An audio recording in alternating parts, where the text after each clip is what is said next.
Only 4 people are there. Good afternoon, Bhante. Good afternoon. How are you? Fine, thank you, Bhante. Very good. I think without this you can hear me. Yes, Bhante, we can hear you. Okay. I'm waiting to see more people. Only 3 of you are there. This is Nimi is there. Anaya is there. Good afternoon, Bhante. Good afternoon. Then there is this.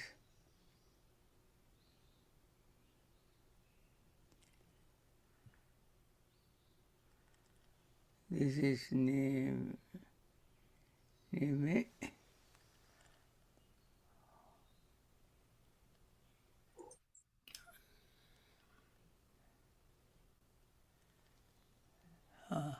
Malit, Chandima, Malit, Anaya. Anaya, Maheli, then, okay, no name, this one doesn't.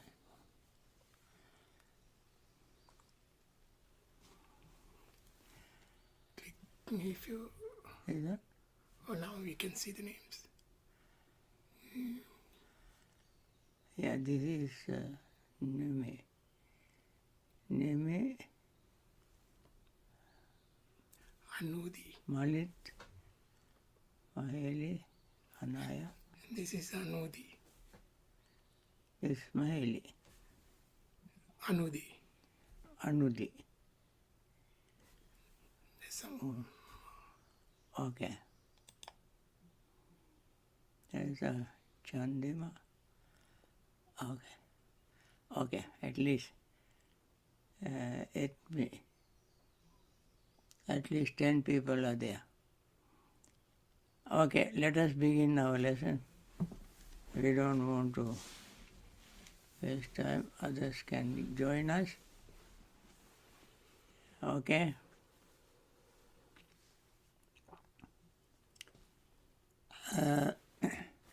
As we did in the past, let us begin with the recital. Trying to repeat after me. Appamadarato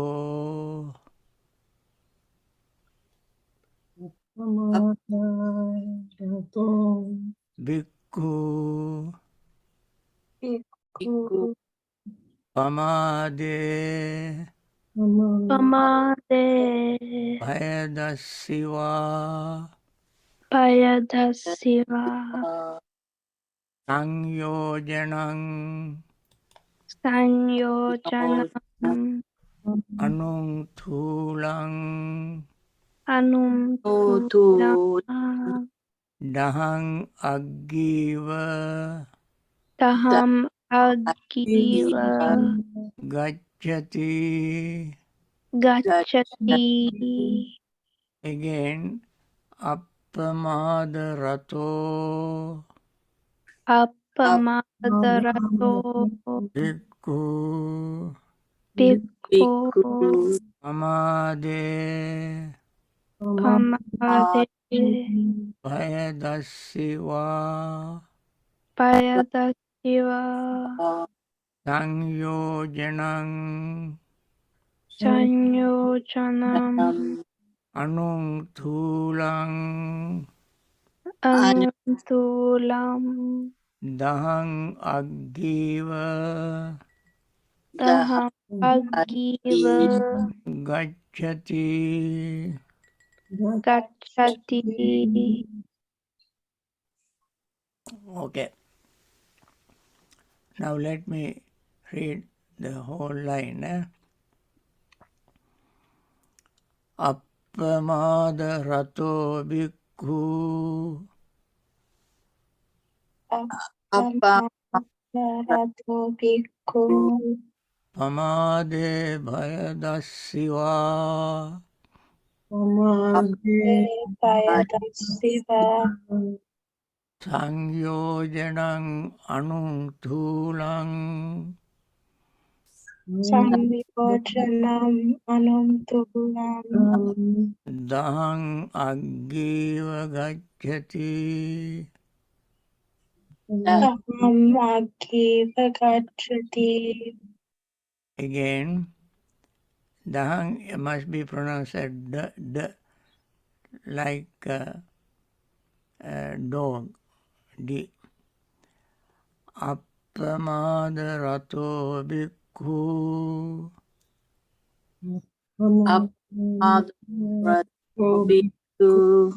pamade bhayadassiva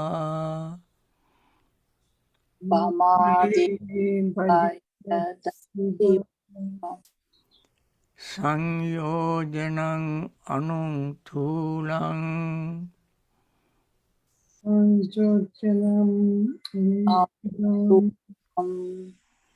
dang aggiva gacchati.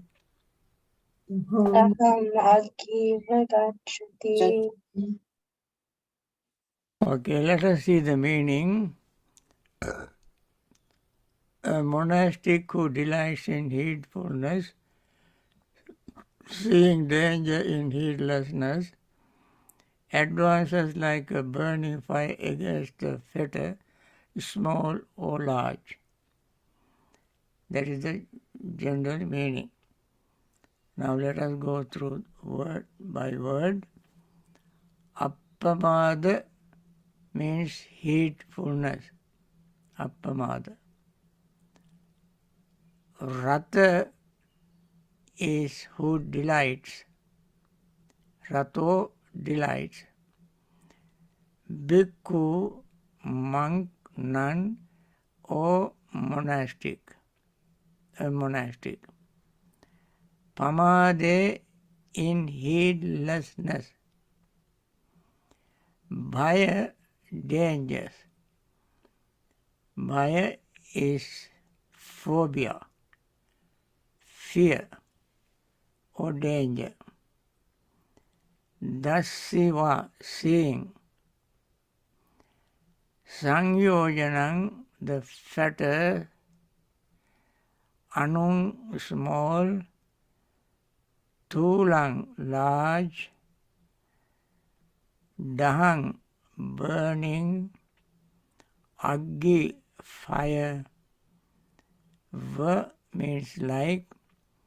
Gacchati, advances. This is the meaning of each word.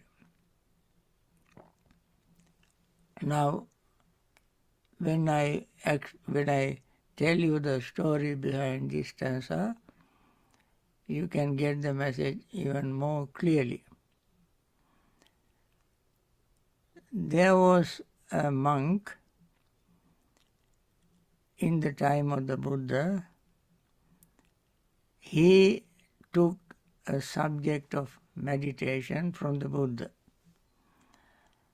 Normally when people go to a meditation,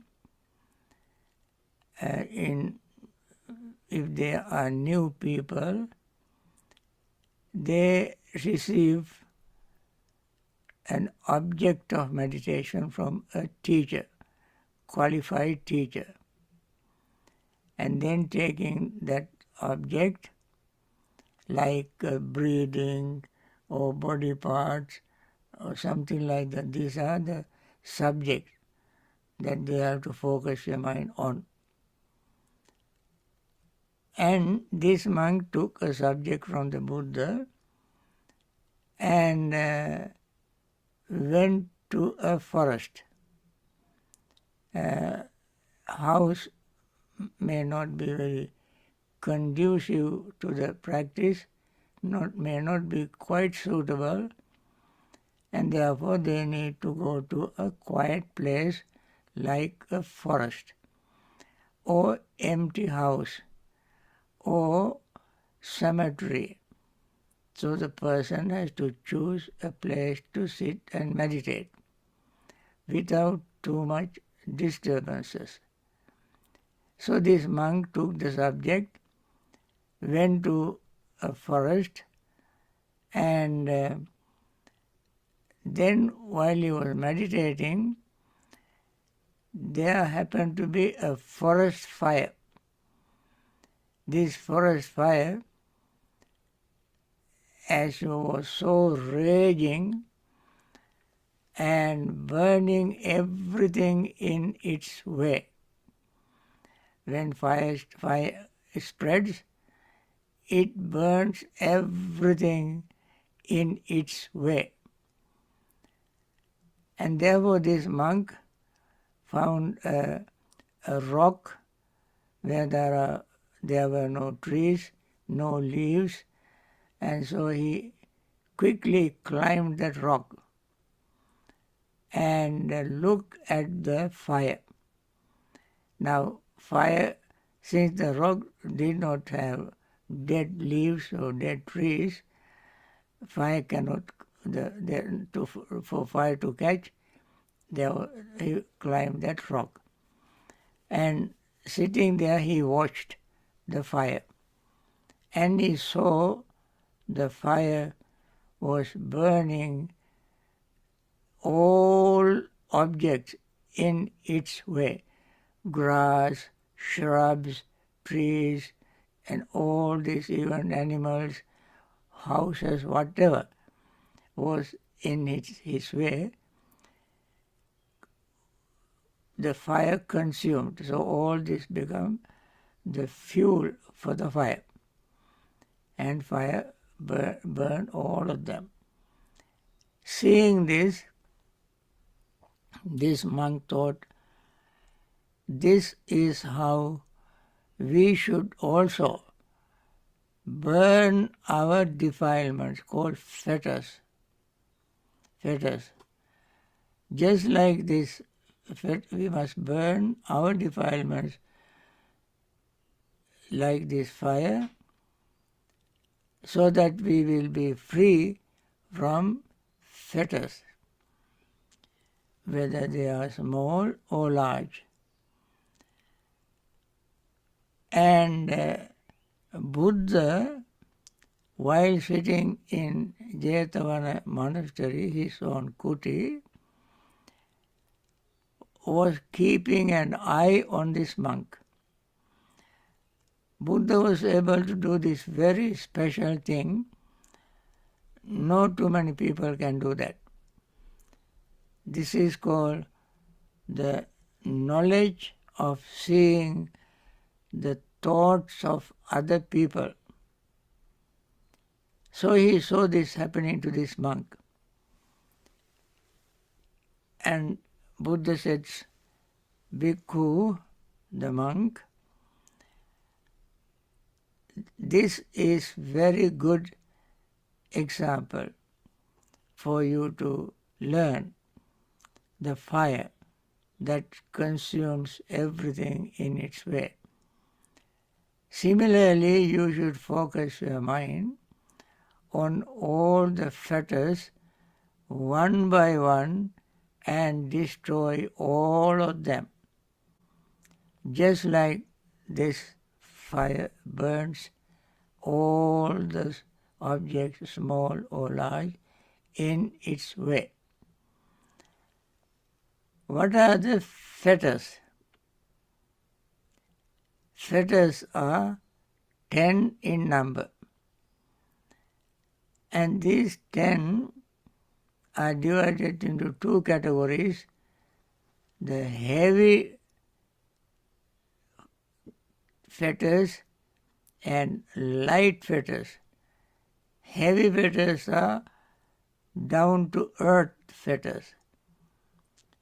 Light fetters are very light, like going up in the air.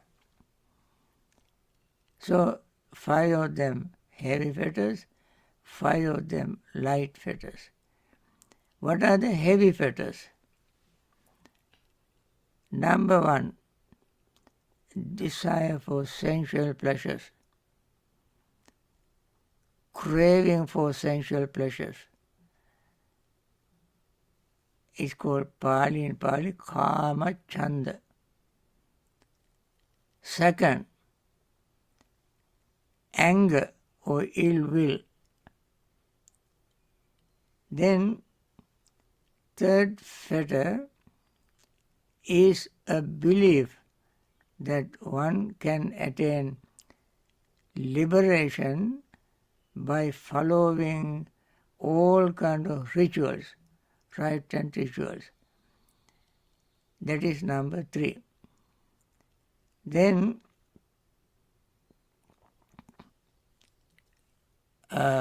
number 4, hatred.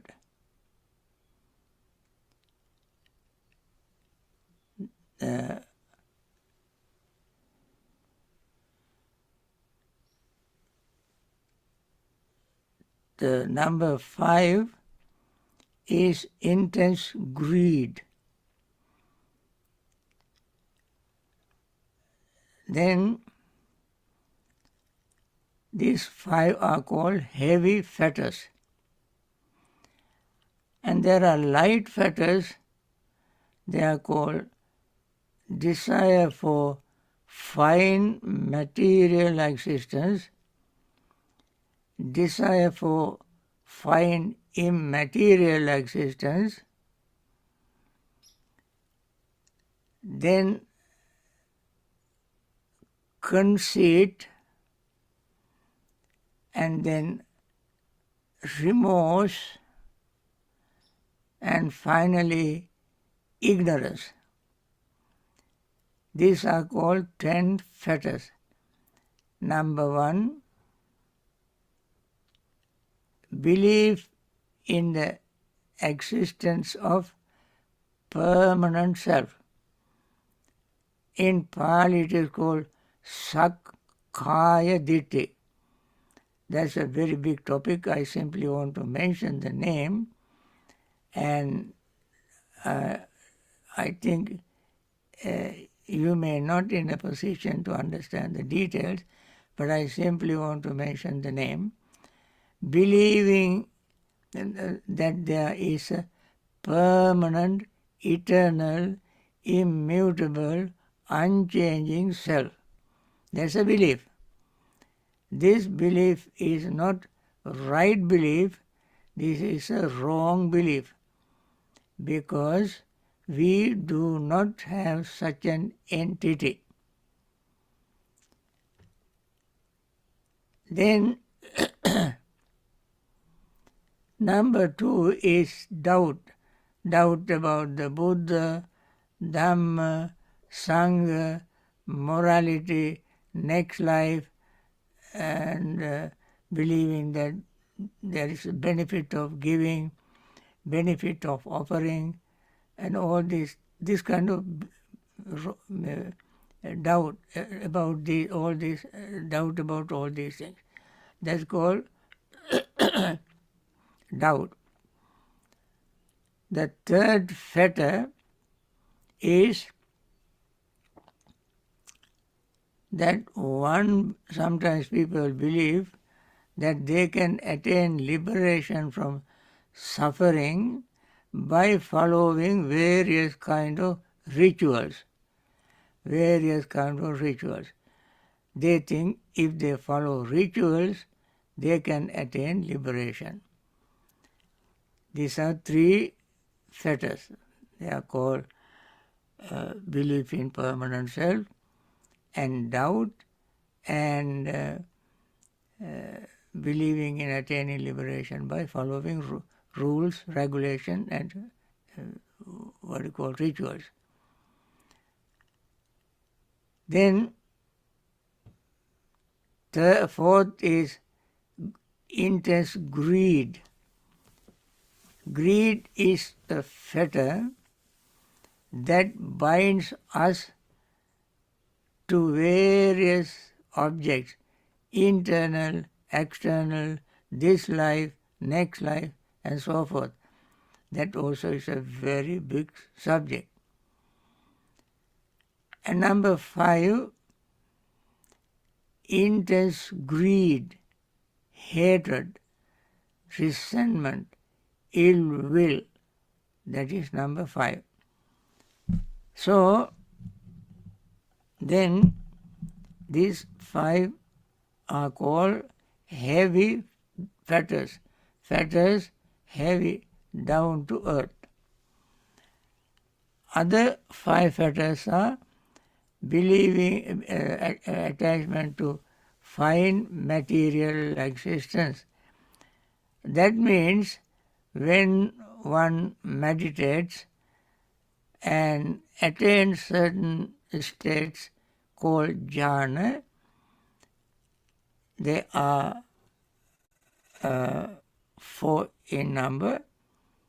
When they attain that state and die, they want to be reborn in fine material plane, material existence. Other is immaterial existence, or greed for immaterial existence. That is, one practices that kind of meditation to get rid of a form, because they think form is subject to old age, sickness, death, and so forth. So they don't want to have that kind of body, but they want to have some very fine material body, and they have desire for that. That is called fine immaterial existence in material body.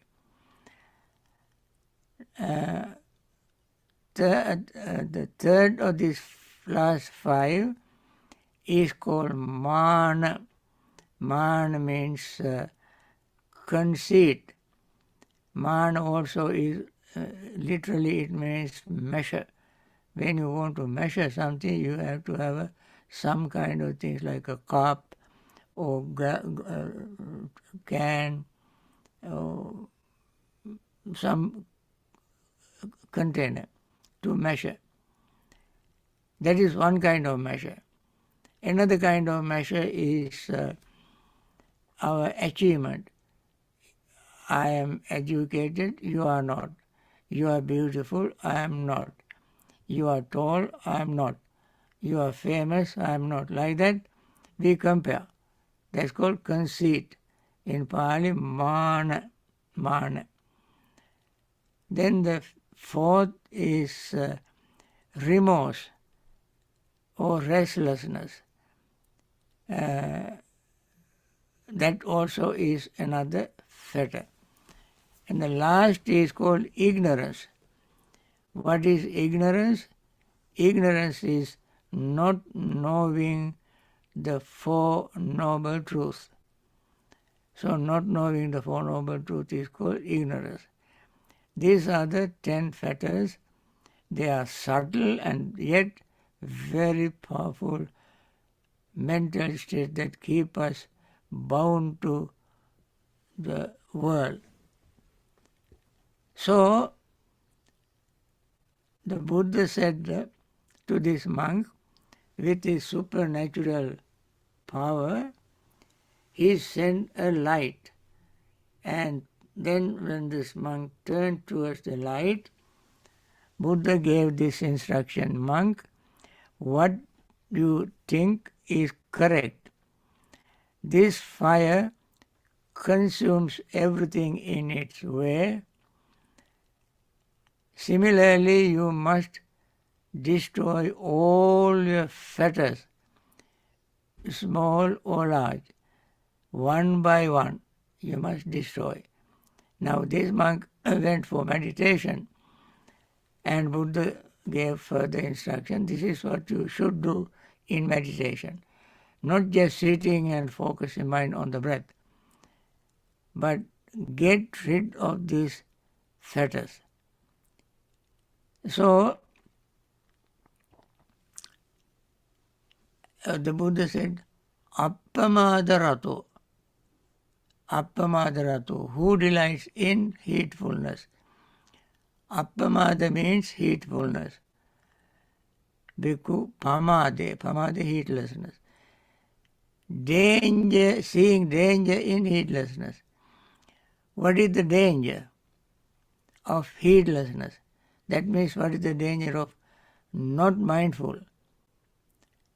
When you are not mindful, the danger you encounter will be more than one. Multiple dangers.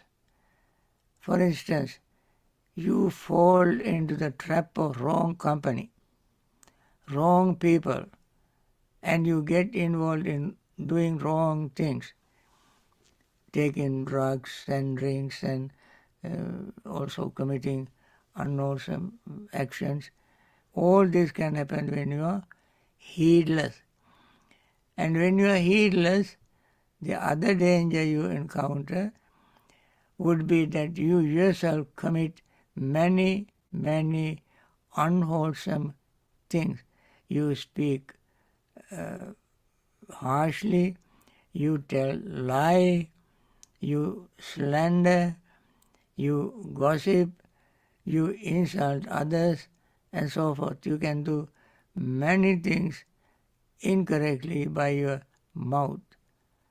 So, when you commit these kind of incorrect things, you certainly must expect danger, trouble, pain, suffering.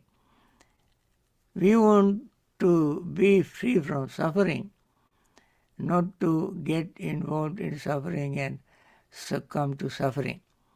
We want to get rid of it. So in order to get rid of it, we have to be mindful and be delighted in mindfulness. So the Buddha said a monastic who delights in mindfulness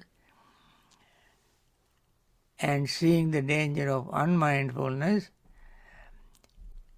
then he sees unmindfulness fall into the category of fetters. That is why unmindful person commit lot of fetters. Then the Buddha said, when you bhikkhu, he is addressing the bhikkhu who was on the rock, and he went to meditate, and Buddha wanted to give further instructions for him to continue his meditation practice. So this monk sat down there and practiced mindfulness. First he started with paying attention to his breath. So he expected him to return soon, but this monk has not attained any state of distinction. So Buddha advised him to practice this, and he practiced according to Buddha's advice, following his footsteps very carefully, diligently, and then by practicing, he soon began to burn all fetters, large or small. He burned the notion of self, doubt, the belief in the attainment of liberation by following right or wrong rituals. Then he managed to reduce his greed and hatred, and then when he attained the third level of enlightenment, he destroyed all greeds and hatred. Then he continued practicing until his mother, he went to pass away in his mother's house. He didn't have a house now. As a monk, he didn't have his own house, but he lived in a house that was given to him. So anyway, when he saw these fetters are burning one by one, How did he see that? He saw through heedfulness, that is wisdom. With wisdom, he saw these fetters one by one, and he destroyed all of them and attained liberation. So here, fire is like wisdom. Just like fire burns shrubs, branches, trees, and dirts, just like fire burns them, wisdom also burns all the fetters, large or small. So that's what Buddha told him. And this monk, when Buddha gave this advice, he was in the Jetavana monastery. The monk was far away placed in a forest. But Buddha had a very special ability to read this monk's mind and talk to him from a distance so that he can hear. Just like we talk now on Zoom or we talk on the telephone. Now these days we use mechanical methods, artificial method to see and talk, but Buddha was so powerful, he developed his mind. He developed his mind, destroy all these fetters and practice more and more mindfulness and mindfulness meditation. And then, while he was practicing mindfulness of meditation, he developed this very special power. We don't have time to explain all these things in detail now, but with this supernatural, supernormal power, Buddha was able to read the thought of the other person. This is called power of thought reading. Para Chitta Vijarana. Para Chitta Vijarana. He had this special power to read the thought of the monk and seeing what he was doing. He was seeing, watching the forest fire burning everything in its own, in its way, burning everything, small or large, in its way. Then he immediately thought, this is the way to burn my fetters. And Buddha, seeing this happening in his mind from Jetavana monastery, he sent a special light and made this monk see Buddha appeared in his presence. So Buddha made himself appear to him in his presence and repeated this stanza, and this monk followed every step of his instructions and destroyed all the fetters and liberated himself from samsaric suffering. Now, we must fear the danger of heedlessness. We must fear the danger of unmindfulness, because when we are unmindful, we are vulnerable, susceptible, prone to danger. We are exposed to danger. The mindfulness is the shield, a protecting cover, which prevents us from infecting by the virus of heedlessness. It's like a virus, it spreads. And then we can proceed with, we can keep mind clean and practice meditation. We don't want to continue suffering in samsara in every life. Okay, that is the story behind this stanza, and therefore this stanza also is very important. Every stanza in the Dhammapada is very beautiful. It gives good, wonderful, insightful message and teach us Dhamma. Teach us Dhamma. Okay, Now, if you remember all these things, all these stanzas, and you can develop your mind, and you can give talks to people, advices according to this Dhammapada teaching. Now, let us go through the stanza once again. I read the stanza for you first time, and then I ask you to read it for me. Even before that, I want to go through this stanza with you. I repeat line by line first, you repeat after me, and then I ask you to repeat the whole stanza for me. Now let us begin. Appamada rato bhikkhu Appamado bhikkhu pamade bhayadassiva pamade bhayadassiva sanyojanang anung thulang samyojanam anuntulam dahang aggiva gacchati.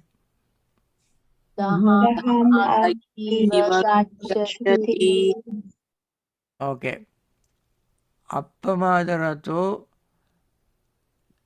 bhikkhu. Bhikkhu is monastic. Monastic who delights in heedfulness. Pamade bhayadassiva. Seeing the danger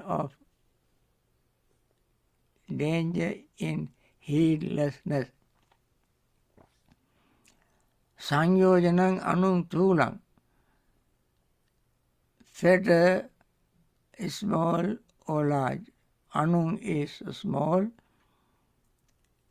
Thula is large.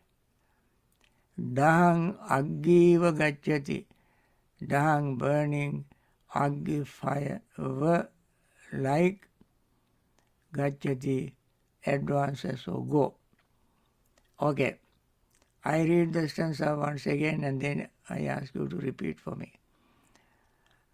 Appamada rato bhikkhu pamade bhayadassiva sanyojanang anuntulang dahang aggiva gacchati. Okay, who read it first? Now, who is there?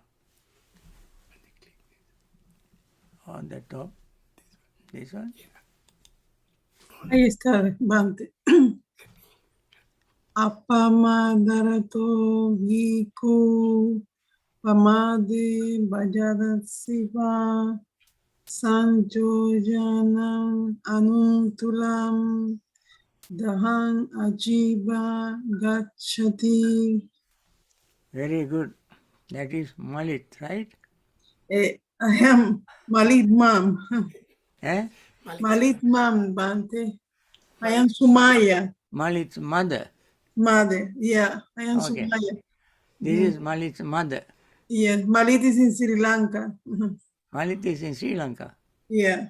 Ah. Yeah. Okay. Now, Tony. Yeah. Okay, Bhante. Okay. Appamadarato bhikkhu pamade bhayadassiva samyojanam anuntulam daham agiva gacchati. This may be your daughter. Ellie. Appamadarato bhikkhu pamada bhayadassiva samyojanam anuntulam danam ajiva gacchati. Very good. This may be her mother. Yes. Appamadarato bhikkhu pamade bhayadassiva සංයෝජනං අනුම්තුලං දහම්මග්ගීව ගච්ඡති. Very good. Anaya.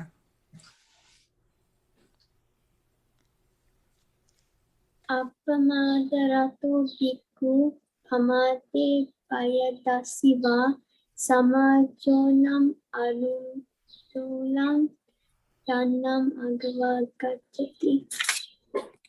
Okay. Chandima. අපමාදරතෝ භික්ඛු පමාදේ බය දස්සිවා සංයෝජනම් අනුම්තුලම් දහම් අග්ගීව ගච්ඡති. Very good. Very good. Nimi. Appamado rato bhikkhu pamade bayadasiva samyojanam anutulam daham aggiva gacchati. Very good. Mahili. Appamadaratho bhikkhu pamade bayadasiva samyojanam anuntulam daham ajiva gacchati. Very good. Anudi. Appamādarato bhikkhu pamāde bayadasiva samyojanam anumtulam taham adgiva gacchati. Very good. Me. Appamādarato bhikkhu pamāde bayadasiva samyojanam anuntulam daham aggiva gacchati. Okay, there is another person I cannot read, only the number is there. User 439. Eh? It says user 439. US. User 439. Yeah, 39. Yeah, US 439. You don't have to identify. Can you recite it? Unknown person. No. Okay, Rayanas.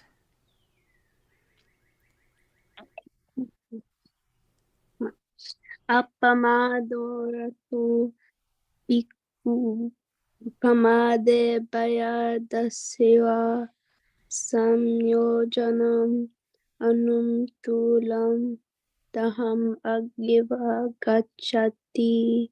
Very good. And I don't see Tehesa. Anaya, do you know where she is? Your friend? No, Bhante. Eh? No, Bhante, I don't know. Is she gone on vacation to Sri Lanka or something? You don't know. Anyway, okay. I don't see Maitri, Varsha Patirana. He is not there. And his family. Okay, they might have gone on vacation. Anyway, very good. Now, as usual, we also do some meditation. I think this is time for us to do meditation. You see, we just ended one whole week retreat.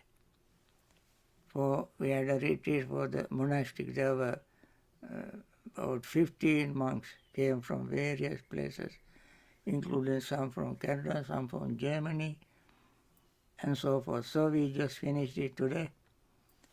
And even though I'm tired, I like you to meditate with me for a while, okay?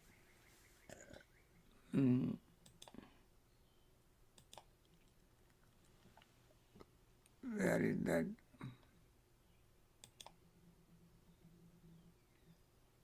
Okay. We have to share. Huh? Share the screen. This one. Yes. New share.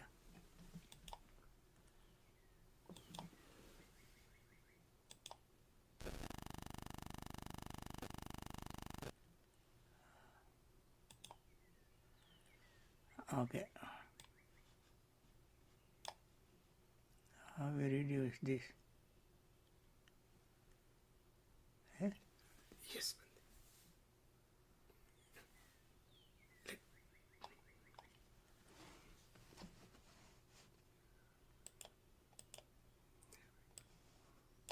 Okay. Now let us do some meditation, and I recite this and you listen, because if you were to recite, that will be a lot of noise. But I recite for you. May all beings be happy and secure. May all beings have happy minds. Whatever living beings there may be, without exception, weak or strong, long, large, medium, short, subtle or gross, visible or invisible, living near or far, born or coming to birth, may all beings have happy minds. Let no one deceive another, nor despise anyone anywhere. Neither from anger nor ill will should anyone wish harm to another. As a mother would risk her own life to protect her only child, even so towards all living beings one should cultivate a boundless heart. One should cultivate for all the world a heart of boundless loving friendliness, above, below and all around, unobstructed, without hatred or resentment, whether standing, walking, sitting, lying down or whenever awake. One should develop this mindfulness. This is called divinely dwelling here, not falling into erroneous views, but virtuous and endowed with vision, removing desire for sensual pleasures. One comes never again to birth in the womb. With this metta thought, friends, let us spend few minutes meditating. At this time, just pay mindful attention to your breath, and then we continue our practice. I gave instructions on this previously. In order to save time, I like you just to practice, and then I ring the bell after a few minutes to end it. But that is not the end per se.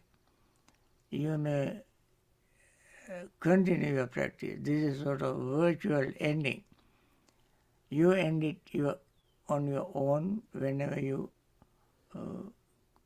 are tired. Okay?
By means of this meritorious deed, may I never join with the foolish, may I join always with the wise, until the time I attain Nibbana.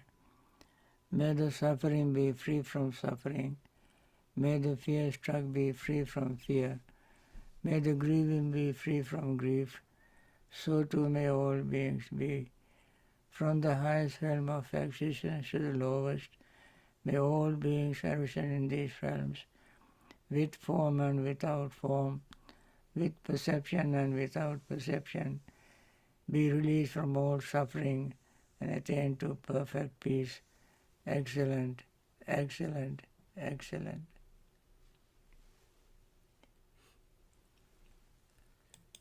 Now, friends, you can ask me questions if you have any. You have any question about your meditation or Dhamma question?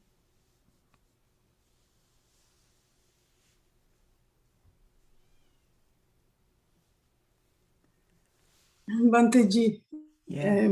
yes, I have one experience some weeks ago when really I don't do too much meditation, but I started, I feel I was spinning. So this is the only this experience I have. I want to understand what meaning that. I feel spinning. Did you understand the question? Yes, she feels spinning when she Spinning. starts meditating. I see. Yes, that happens to some people, but when you open your eyes, you are not actually spinning. That is the feeling you have at that time. It is better for you to open your eyes and stay like open eyes for a few minutes and then close eyes and focus your mind on the breath. You don't worry about this. This is very common phenomenon that people experience. Okay? Thank you. Yeah. Any other question?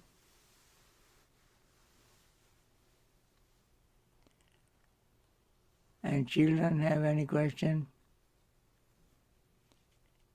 Anaya?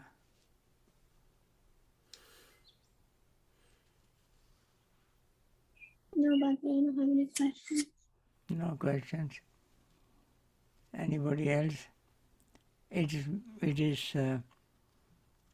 better if you have any question to ask now, and we try to. I have a question, Bhante. Yes. So in our culture, we spend a lot of time, in rituals, and we do a lot of rituals, right? From Bodhi Puja to lighting candles and praying to Buddha. We have a lot of rituals, and part of the learning that we did, we learned that is not the path to Nibbana, or Buddha said it's part of the teaching today. How do we still maintain doing some of those rituals, or what's the benefit of the rituals that we do if it doesn't really help us attain, Nibbana? I see. That's a good question. That certainly belongs to rituals. However, a certain amount of devotional practice is necessary for us to develop our faith and trust in the Buddha, Dhamma, and Sangha. We are not going to give them up totally, completely. But when we don't do those things, we should not think that they can help us to liberate our mind from samsaric suffering. They themselves do not help us to realize Nibbana. These are preliminaries. These preliminary actions we do offering flowers, lighting lamps, and incense to create the meditative atmosphere. Once we have done that, we must limit it to that particular action. But don't believe that they will help you to realize Nibbana. Suppose you go to a forest, there are no Buddha images, no altar, no flowers, nothing. And there you can sit under a tree thinking of the qualities of the Buddha. Thinking of the qualities of the Buddha is more important than this offering flowers and so on. And that Buddha has recommended. That's called Buddhanusati. Reflection, the qualities of the Buddha. Reflection, the qualities of the Dhamma. Reflection, the qualities of the Sangha, Arya Mahasangha. And they instilled us trust and faith in us, confidence. Though they inspire us in practicing meditation and so on. They are necessary. But even they themselves do not help us to realize Nibbana. What is most important for realizing Nibbana is the practice of meditation, particularly Vipassana meditation, in which we see anicca, dukkha, anatta. In the Noble Eightfold Path, we have mindfulness as number 7, concentration number 8. Now, this is the path we have to follow, the Noble Eightfold Path. So, Silabhata Paramasa, meaning people are attached to rituals and rites and rituals, thinking that they can realize Nibbana, attain Nibbana. That is the wrong approach. That is called a fetter. Fetter means that people hang on to it, cling to it, hold on to it, thinking this is what we should do. They do exclusively they do that in the expense of all other main heart practice. Okay? Bhante, I have a follow-up to that. So just transitioning a little bit, I try to incorporate Vipassana into the ritual a little bit. So as I offer the flower, I think about the flower withering. I actually like to keep the old flowers next to the new flowers to see the impermanence and the change of the form. And then I also try to look at it from even the incense, it burns into dust and the smell goes away. So I try to kind of practice in that sense so that I'm trying to tell myself, I am offering this to Buddha, but there is some impermanence in this form right now, the flower. I don't know if I'm doing this practice correctly with the ritual. I'm including the Vipassana into the ritual per se, but am I doing it okay? Now, when you offer flowers, we say, Pujemi Buddham Kusumenena, Punyena Etena Chahotamokkam, Puppang Milayati Yataidamme, Kayo Tatayati Vinasabhava. Just like these flowers full of fragrance and color, wither away, fade away, just like that this body of mine is impermanent. So while doing that, you reflect on impermanence. Reflecting impermanence of your body. Body means body, feeling, perception, thought and consciousness. All the 5 aggregates are impermanent. If you use flowers to arouse your awareness of impermanence in your own body and so forth, that is very good practice of vipassana meditation. I think that is the beginning. Thank you, Bhante. Okay. Bhante, I have a question. Uh-huh.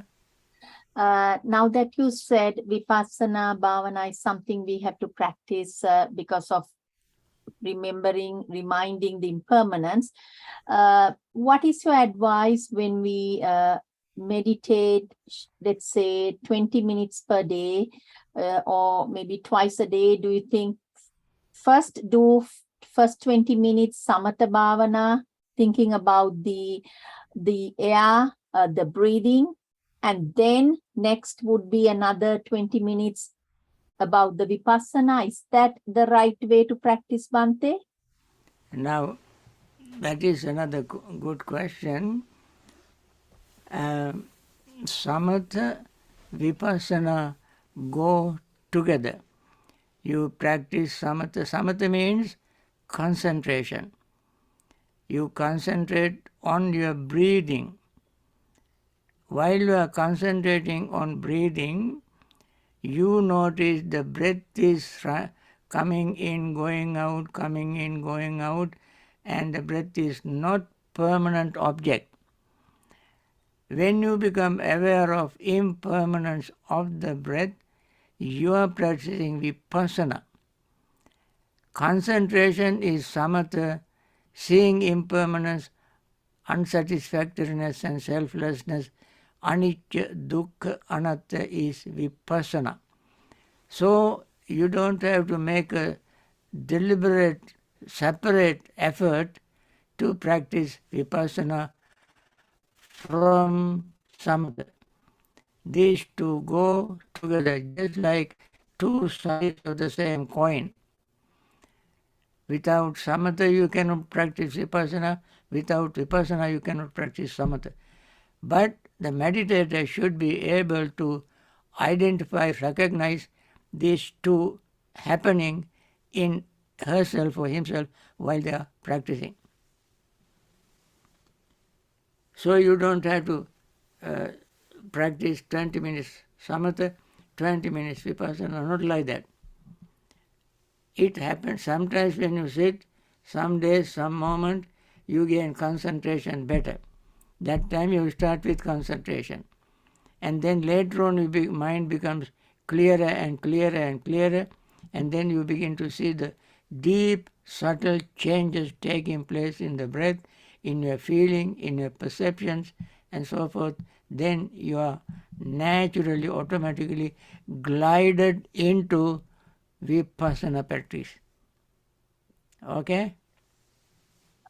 Okay, Bhante. So when we practice vipassana, as you said, as you guided now, should we also think about other impermanence of things? For example, the air that comes in goes, it's impermanent. But at the same time, could we also direct the mind to thinking about the body, the hair, everything is getting old, things like that? Should we take the mind to variety of things and think of the impermanence?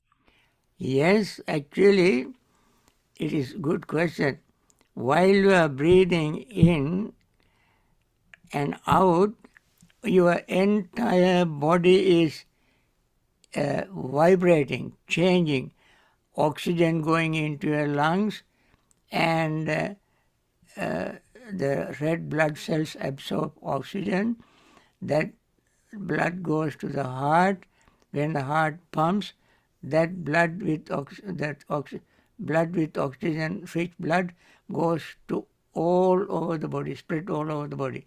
And all these 56 trillion cells is charged with red blood cells that is enriched with oxygen. That is happening all the time. And when your mind concentration becomes sharper and sharper, you even feel the vibration. So you don't have to make a special effort. In that way, you feel the breath, you feel the vibration and you feel the feeling also changing, your attention changing, your consciousness is changing, they all are changing. You cannot isolate one from the other. They all are changing simultaneously with your breathing in and out. So it is a very subtle awareness, sharp and deep awareness of anicca, dukkha, anatta. Okay?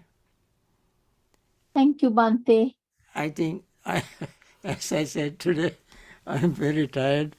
This whole week we have been giving talk morning, evening, and even today I had morning Zoom talk. After lunch I gave a talk, Dhamma talk, and now talk. I am very tired now. So I have to stop this. Thank you very much for coming. Encourage others to come. Even the number is small. We like you to attend this. Thank you. Bye. Yeah? Thank you, have Bhante, for very all much. the advice and your precious time. May we all wish you good health and long life. Thank Yes, you. Bhante. Sadhu, sadhu, Sadhu, sadhu. sadhu.